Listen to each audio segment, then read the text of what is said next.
Well, hi there, everyone. This is Scott Nicholson, and I'm here with an InPlay video review of a game called The Village, or Village, actually.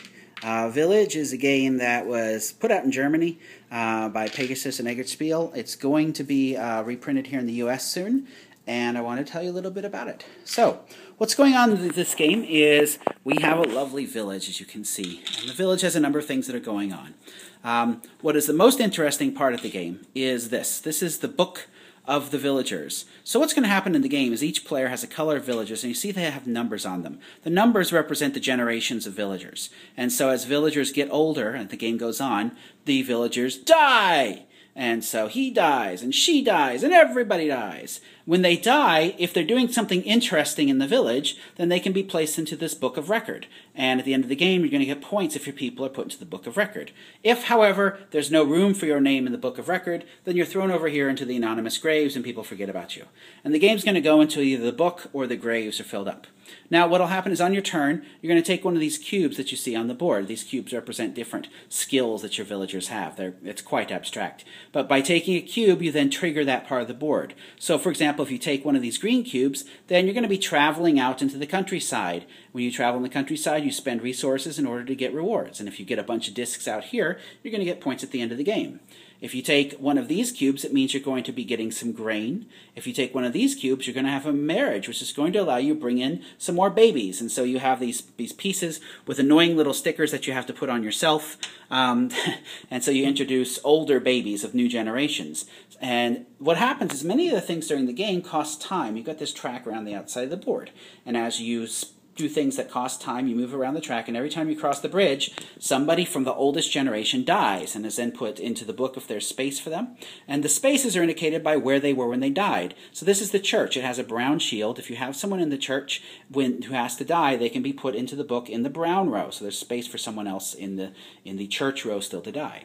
The craft areas allow you to produce different sorts of goods. This is the town council. It allows you to get some victory points and different sorts of goods as you gain in power.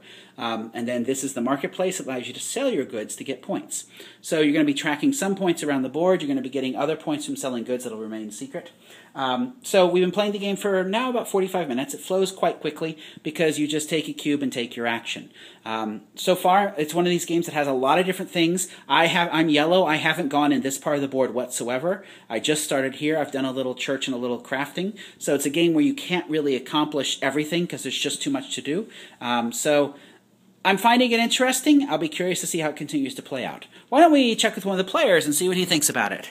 Hey there, who are you? Hey, I'm Jason. Hi, Jason. What do you think about Village? I'm actually like Scott enjoying it quite a bit. I was a little skeptical coming into it. I thought, I knew that the workers you're placing would go away, and I kind of was curious to see if they did anything interesting with that, or if it was just, a little tweak. But it is actually really interesting because there is some strategy around when you kill people off, and it can be advantageous to send someone to the book early. And it also forces you to think about who you send where. If you need someone to be somewhere for a while, that's going to affect who you decide to put down. And the other thing I like about is taking the cubes to do actions, because you're always getting resources, so you're always kind of moving forward.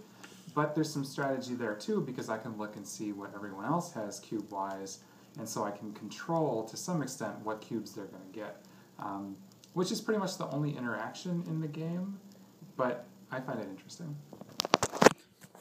I'd have to agree that the idea of, so you have these people that are first generation, you know they're going to die, and so you're putting them in places where you wouldn't mind having them die. When you're getting people on the board from your third and fourth generations, you know they're going to make it to the end of the game. So you're going to put them in places where they can score points at the end of the game based upon where they are. So that's Village. It's out of print right now, but it's going to be coming back out this summer, so you can take a look for it and see if you can make your people famous or if you'll never be heard from again. Thanks, and I'll talk to you later. Bye-bye.